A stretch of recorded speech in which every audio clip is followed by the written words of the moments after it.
you need truth and life. Here is the Brother Leon Show. You better recognize.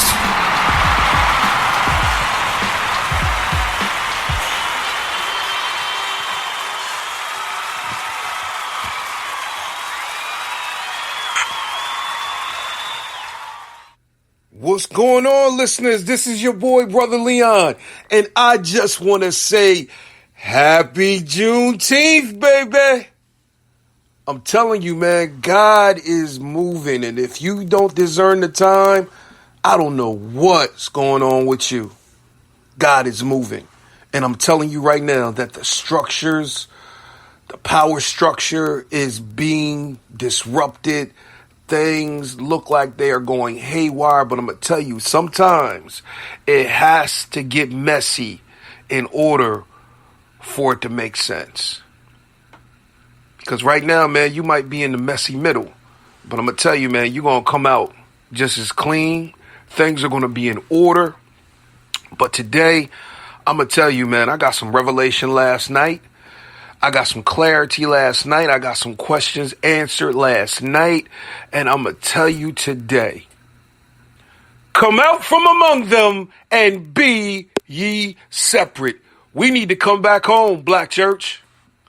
We need to come out and be amongst our own. And I'm starting to see that now. I actually used to think that maybe mixed churches and churches that have black congregations being led by white pastors, I actually thought that maybe at a time it could work. But from what I'm starting to see right now, nah, yo, you need to take your black hips and put them in a black church. Because the crazy thing about all of this is that you have to look at the money aspect. People don't want to believe that church is about money. It is about money. Yes, it saves souls, but it is about money. And people don't want to believe that. You have to look at the fact how the black dollar circulates. It circulates in the black community for 6 hours. There is a problem when our monies circulate in our community for 6 hours. And then when you go to a white community, you go to a white church, and that dollar circulates within that community for 31 days before it leaves. But 6 hours.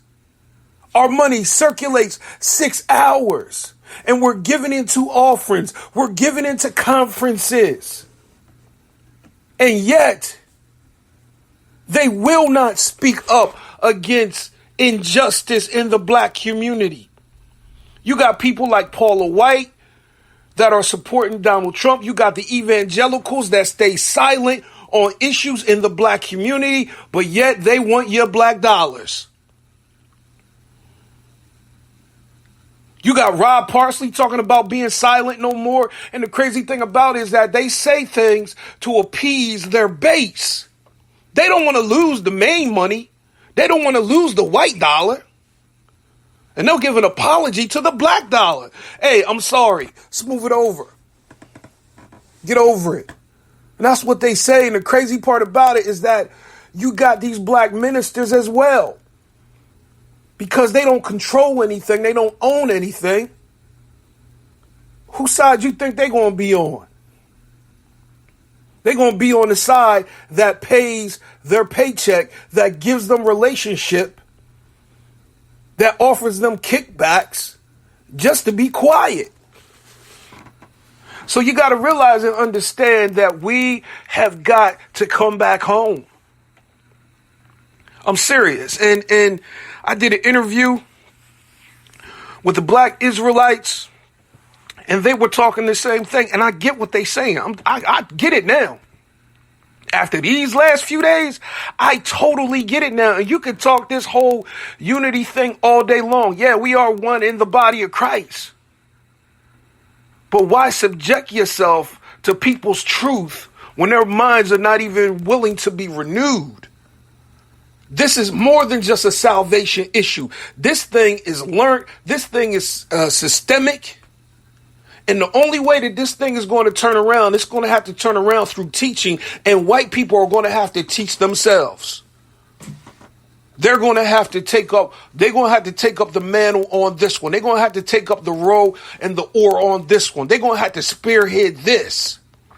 Because as many times as you're trying to do these forums and these discussions, you got white pastors putting their foot in their mouth talking about, oh, we got to look at the blessing of slavery. And let's not call it white privilege. Let's call it white blessing. And then we have a nerve to have a black person on that show and he remains silent and didn't want to give his take the next day or a few hours later. I'm like, dude, you should have said something as soon as he dropped that off.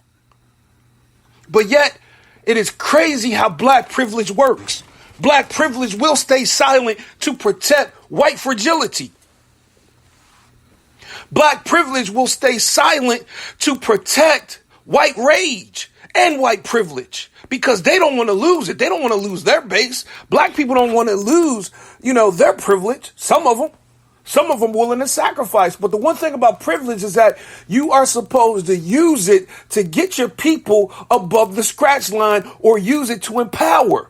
But yet you have those who use their privilege, who use their education, their power, their monies to take and destroy the community, to belittle the community, to demonize the community. And that is why you have people like Candace Owens and there are white Republicans and agendas and bases that pay her. So I'm going to tell you, man, racism is a team sport. We as the black people have to unify and come together as a team. Because us alone and us trying to work together with others, it'll be good until the equality is good. Let's do it when it starts being equal around the board. When our money starts circulating 31 days instead of 6 hours. Because a lot of times you can do that because you have surplus. You can put money in different places because you got surplus.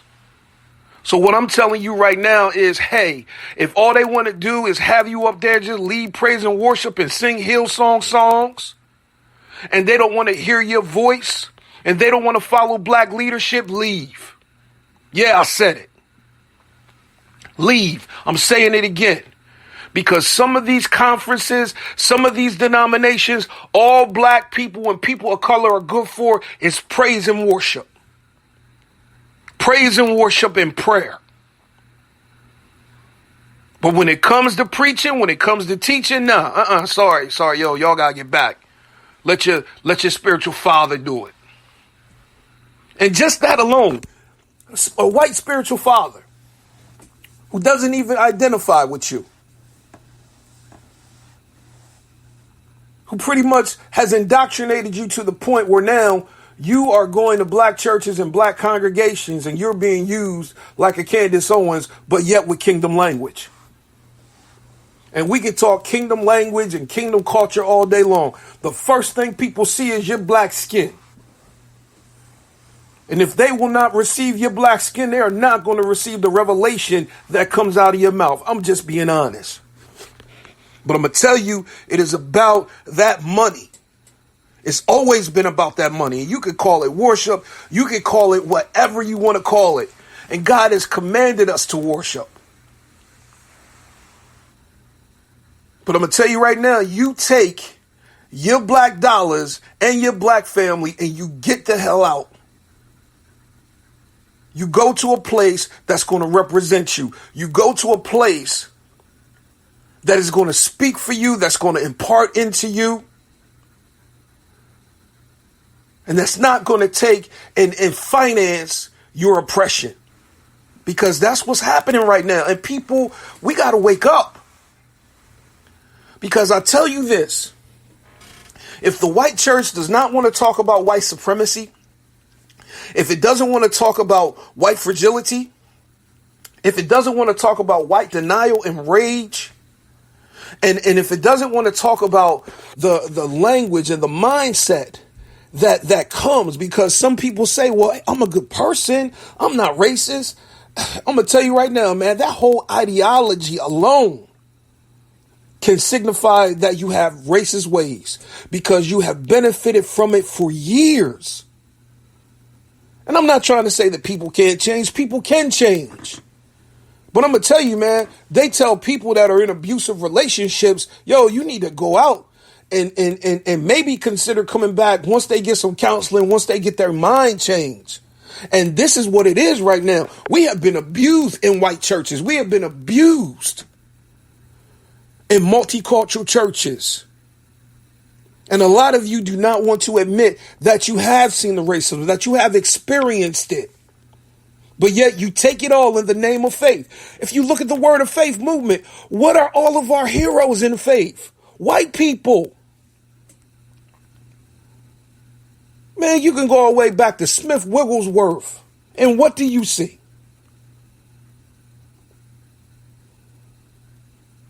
And we could talk about William Seymour, the father of modern day black Pentecost, and also one of the spearheads or the spearhead of Azusa Street.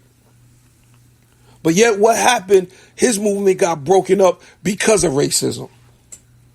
And people try to say that it's, a salvation issue. Nah, salvation is not a cure-all when it comes to racism. Because I tell you this, the goal is discipleship, and you have to have your mind renewed. Because racism is in the mind, it is in the heart. And the only way that thing is going to be extracted is by the renewing of the mind and following Christ and becoming a disciple. And we have to begin as people to decolonize our faith. And yet they try to tell you that it's a salvation issue. My question is, look at Peter. He had a problem with racism. The church in the book of Acts had a problem with racism and segregation. Because here's Peter, who walked with Jesus, who was a disciple, who became an apostle, who preached at the day of Pentecost. And when it came to the Gentiles, their widows were being neglected in the daily ministration. This is after Ananias and Sapphira. This is after the church having all things in common. This is after going from house to house. And then you read on, the same problem comes up again when it came to Cornelius. And God had to reprimand him on that. And he said, that which I have cleansed, do not call common. You got to look at the language. You got to look at the language, even in these cultures. Oh yeah, let's get brother so and so. They can sing real good. It's always about us entertaining. It's always about us being able to make people feel good. But it's never about people being free. And we have got to be free because the hurt that we have is deep. And that healing has only come slightly. So let me go back. Peter and Cornelius and the label. We got to begin to take the label off, because the one thing that I will tell you about racism, and I said it before, is that this thing is oppressive to both people. To the spirit that it gets on, because it latches onto you and will not let you go, and you will not let other people go. You will not let those who have been oppressed go, and you will not restore. And you look at the history of this country, there has been reparations paid to everyone in this nation, in this whole world. There has been reparations paid. There's been reparations paid to Jews. There has been reparations paid to Aborigines and indigenous people. But yet when it comes to the conversation about black people, we can't have that conversation. Nah, it's too far, it's too deep. But if you look at the history of America, if it wasn't for the blood and the backs of the slaves, we wouldn't even have what we have today. And that's the God knows truth. Because the crazy part about it, the founding fathers were slave owners, and nobody wants to admit that our founding fathers let this thing in just like the church. The church was the first conduit, and the White House and our founding fathers was the second conduit. And I told you, whatever comes through that conduit goes to the people. If it was authorized and came in on the church's watch, it went to the people. If it can come through the White House, it goes to the people. So why do you think that they could have Birth of a Nation being played at the White House? It's because the founding fathers let it in before the movie came out. They let it in. When they can say that all men are created equal, but yet the slave was property. Considered 3/5 of a man. Considered the slave had no rights that the white man was obliged to acknowledge. You got to begin to look at history, because I thoroughly believe that God can redeem the time. But if you're not willing to call it for what it is, how can it be redeemed? And there are white churches that do not want to touch this. They don't want to talk about the history of this country. They don't want to talk about how they have benefited from black preachers, from black singers. Have you ever wondered, why is it that Larnell Harris could go on any white stage, but, has Larnell Harris preached? Seriously. How is it that you have Carlton Pearson? And he was singing, he was preaching, but soon as he upset the establishment and started talking the gospel of inclusion, what do you think happened? And that is what most of these white preachers and pastors and leaders of megachurches are fearful of today. Because they saw what happened to Bishop Pearson, and they do not want that, because if you start talking the truth, people are going to get upset and they're going to roll and they're going to take their money with you. Why you think I said black ties matter? And you need to get up out of some of these racist, white supremacist houses and leave. Because some of these people, they old school racists. They was around preaching messages and so forth when Dr. King was there. They was there when Fred Price came out with his message. And there were some of the people that said, hey, you don't need to be watching that. You need to boycott that because he's causing division. Causing division? Really? He's speaking up for me, but you saying that he's causing division. I'm here to tell you, he's trying to wake you up. But a lot of us ignored him. He got canceled out. And the crazy part about it, still to this day, he's not allowed in certain circles. You don't see him in certain circles. But there are black people that have privilege, that have platforms, that have influence. And the crazy thing about it is that they won't even say anything. And that's a shame. But I'm going to tell you right now, I know why it is. I know why it is. Because you're more concerned about protecting that base. And listeners, you got to realize that this game is about money. It's about money. It's about numbers and sustainability. That's what the church game is about. Yeah, we putting good works in it. Yeah, we got people getting saved, healed, delivered, set free, but it's about that. And a lot of times people will put price before principle. They will put money before principle. And we have to get to the place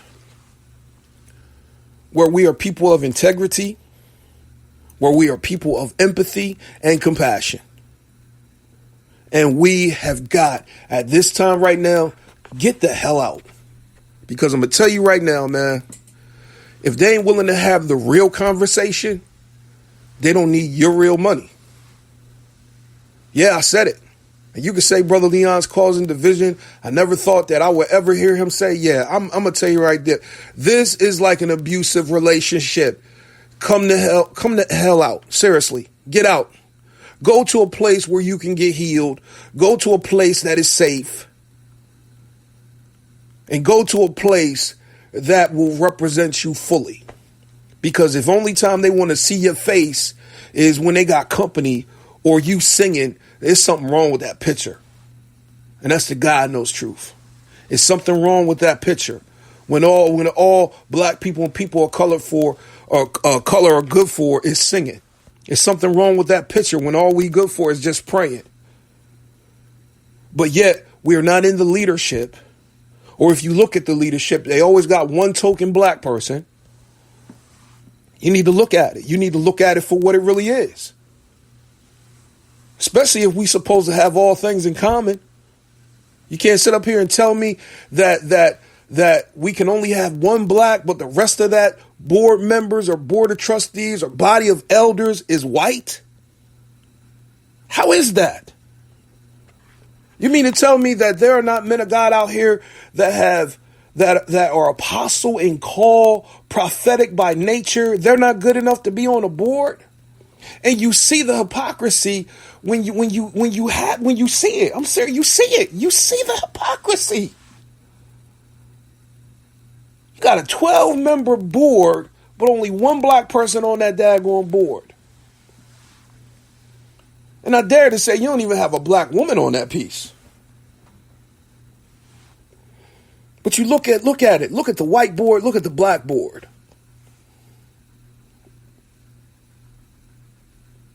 So I just want you to think about it. Seriously. I really want you to think about it, because we are forgiving.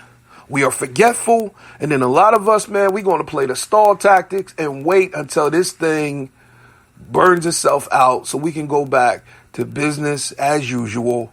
But I'm going to tell you, it's never going to be the same. Because some things you just can't unsee.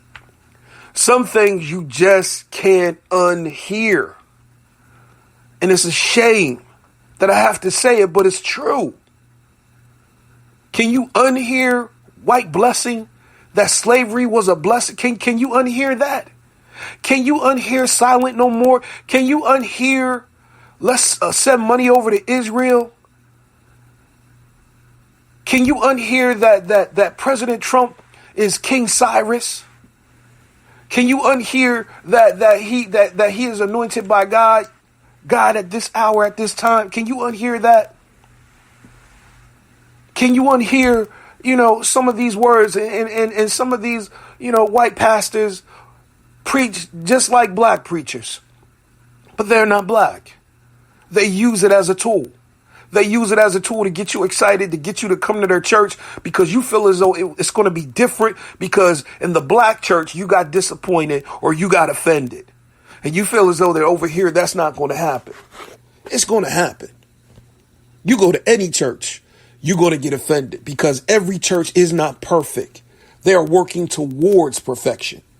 But I'm here to tell you right now, decolonize your faith. And the first step is getting out from under white leadership.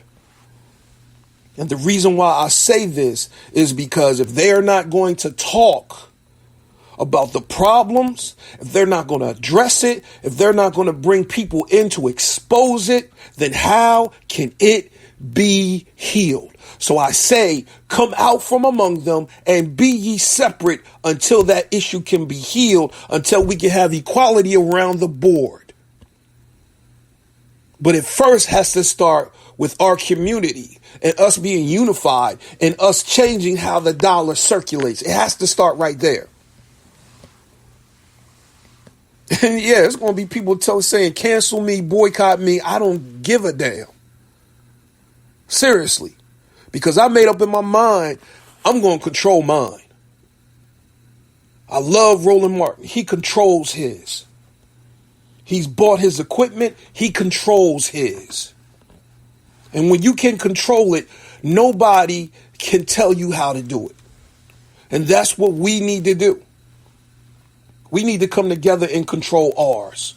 Because you see it in the Jewish community. You see it in the Asian community. We need to control ours. So, yeah, this is definitely different, because I'm not going to lie. I actually believed that we could begin to work together towards a common goal, towards a common good. But I'm beginning to see that can happen, but it can't happen now. Right now, we need to come amongst our own and strengthen up our own. And y'all take and deal with that if you decide you want to deal with it. And there are those who have black skin, but their mind and their soul is white. And they have signed up for the whole ideology of white supremacy, and they will protect and fight for their masters. I get it. I totally get it. That's why I told you that racism is a team sport, and do not be surprised of the black ministers that it has. Do not be surprised of the black people that are on that side. Do not be surprised of the Hispanic people that are on that side, because they want to identify with white sometimes. But the crazy part about it is that just like the black church got its nigger wake up call, some of you Latinx people have gotten your nigger wake up call and are going to get one. Because the crazy part about it is that if they complaining about Black Lives Matter, what you think they're going to say if you start saying Latin Lives Matter? They're going to complain about yours just like they complaining about ours. They're going to tell you all lives matter, Jesus lives matter. Pretty much shut the hell up, give me your money, and I'll give you a word when I feel like it. Can't continue to do that. So I'm telling you right now, come out from among them. Because if you look, there is no equality in it right now. There's not. These people are speaking their truth and they're being called on the carpet. But the crazy thing about it is that the Bible says, out of the abundance of the heart, the mouth speaketh. That thing is in their heart. So what's wrong with taking a vacation until they get their mind right? Because if you had a daughter who was in an abusive relationship, you would tell her to come on home. You would tell her, hey, come on back here and we'll figure this thing out. You get yourself together, and then we'll pray for Matt or whoever the person is. And when he get his mind right, maybe consider going back. And some of you would say altogether, just divorce that person. And also, the abuse would also give you leverage if you decided to divorce and leave. That's what's happening with us in these white churches. That is what is happening with us in these multicultural churches, who their whole sole emphasis is on saving souls, but not renewing minds, not discipleship. They tell you we need to deal with this in small groups. No, you not only need to deal with this in small groups, you need to have an open session in the large congregation setting to talk about it. Because some things need to happen in mass, and you need to have mass deliverance, and you need to challenge people in the open, because this is one of these issues that cannot remain in the closet silent. Because I'm going to tell you right now, people suffer in silence because of the secret sin. Racism and white supremacy in the church is a blatant sin as well as a secret sin. Because the crazy part about it is that there are those who feel as though that I have God. I am born again. I can't be racist. Yes, you can. I speak in tongues. I preach. I prophesy. You can still be racist, because there were those who are part of the Klan, who are pastors, who are deacons, who are members of the church, and still was racist, still lynched people. And that is the secret that nobody wants to talk about. It came in on the church's watch. There was a slave ship, and I told you it was called the good ship Jesus. So how is it that we can talk about Jesus saves, but when you look at that image, that was not the Savior? When you look at the image of the cross, why was the church silent about the Klan using the cross that's supposed to save, the cross that's supposed to redeem? All my sins were laid on the cross. All my sins were laid upon Jesus, who was upon that cross.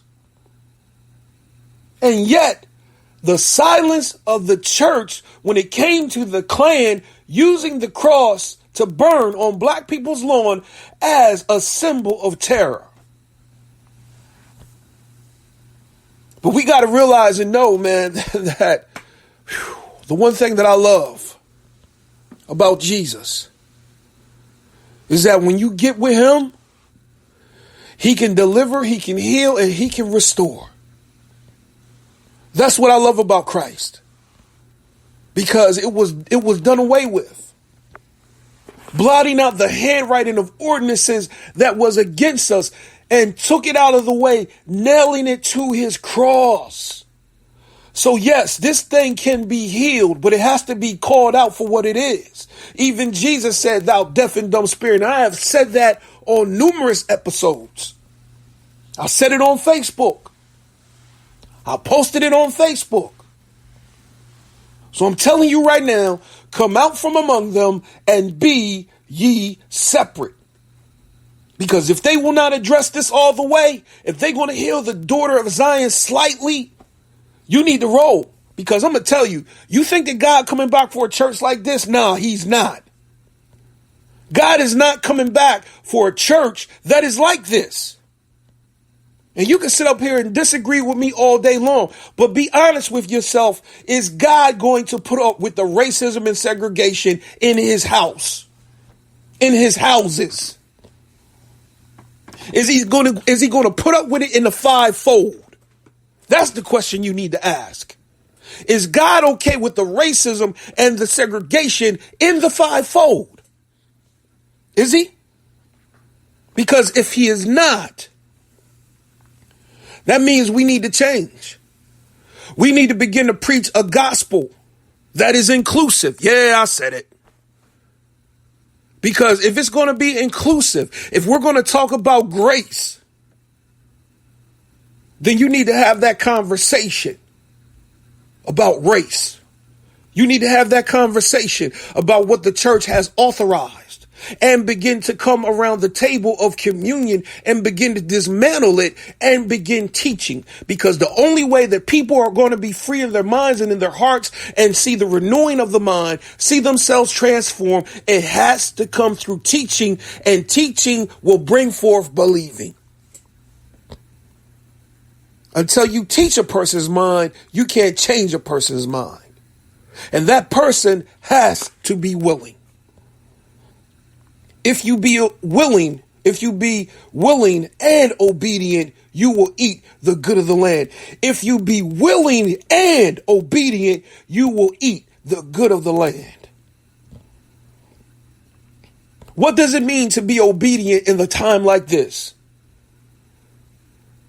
By this shall all men know that you are my disciple indeed, when you have love one towards another, and perfect love cast out fear, because fear hath torment. Some of you out here, you suffer from phobias that are deep seated and deep rooted, and black people are a part of that phobia. I did a message on Facebook talking about Negrophobia. Fear of black people. You are afraid. Some of you have homophobia. Some of you have xenophobia. And that thing is coming to the church. And that fear is tormentous because you're feeling like you're losing control. You're losing power. You're losing your country. And everything is good until it comes home to your house. You okay and say, no, I don't have a prejudice bone in my body till your son brings home a black girlfriend is black. And now you have to ask yourself, whoa, I wasn't ready for this. Let me deal with, Johnny, what are you doing? You know what I mean? Everything is cool until your white daughter brings home a black guy. And then you find out how much prejudice that you really have. How much racism you really have. And some of you, I'm going to tell you, there are those women and there are those men, you know that your parents are racist. And the only reason why you're challenging them is because of the spirit of rebellion. And you know that bringing home a person that is not white is going to piss them off totally. And so it's not even about loving that person. It's about getting back at your folks. You need to be honest with yourself. You need deliverance. Because that's not right. Because some of these people actually love you. They want acceptance. But yet when they come around, you ain't speaking up. You ain't being honest. And yet they got to deal with the hate, the subliminal hate. They deal with it. And then these are some of the people that say, hey, I got mixed grandchildren. But yet, yeah, you still racist. I'm married to a black woman or I'm married, to a white man or a white woman it doesn't matter. You can still be racist. None of that qualifies for being free from racism. It is a thing that is in the heart that needs to be dealt with. It's in the mind. This thing has been entrenched in our society for so long that it is like oxygen. We breathe in it, but we can't see it. And you need oxygen for fire. And some of these pastors are causing their congregants to pass through the fire. God has not called us to pass through the fire. If anything, that was an abomination. And you got to begin to look at the idolatry, the worshiping of the money, the worshiping of the images, the worshiping of the statues. And people are getting upset because now you're taking down the symbols of their God of racism and white supremacy. So I'm telling you, black church, come out from among them. I'm going to give you some scripture. Let's go on over here. 2 Corinthians chapter 6, starting at verse 14. Be ye not unequally yoked together with unbelievers. For what fellowship have righteousness with unrighteousness? And what communion hath light with darkness? I want to go back up to 14. Be ye not unequally yoked together with unbelievers, because there are those who believe that this problem of racism is not going to go anywhere. It can go somewhere, but the conversation needs to be had. You do not need to link up with people that feel as though that this is hopeless, because we do not have a hopeless God. We do not have a hopeless gospel. The Bible does say, hope deferred maketh the heart sick. But when desire comes, it is a tree of life. And the Bible does say that all things are possible to him that believe. Those who feel as though that this thing is not going to go nowhere, they don't believe. They can preach all day long and be good preachers and preach the Bible, but they do not believe. They do not believe in the power of redemption. They do not believe in the power of discipleship. And they definitely do not believe in the power of deliverance and the power of Christ. Because the Bible says that whatsoever things ye bind on the earth shall be bound in the heavens. And whatsoever things that you loose upon the earth shall be loosed in the heavens. This thing of racism and white supremacy is a iniquity.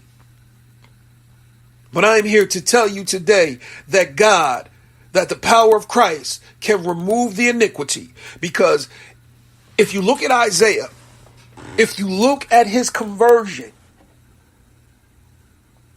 if you look at the account of where he was, he said, whoa, I am a man of unclean lips, and I dwell among a people of unclean lips. Then the angel took the tongs and got a coal from off the altar, from out of the fire. And I'm paraphrasing the story. And he took it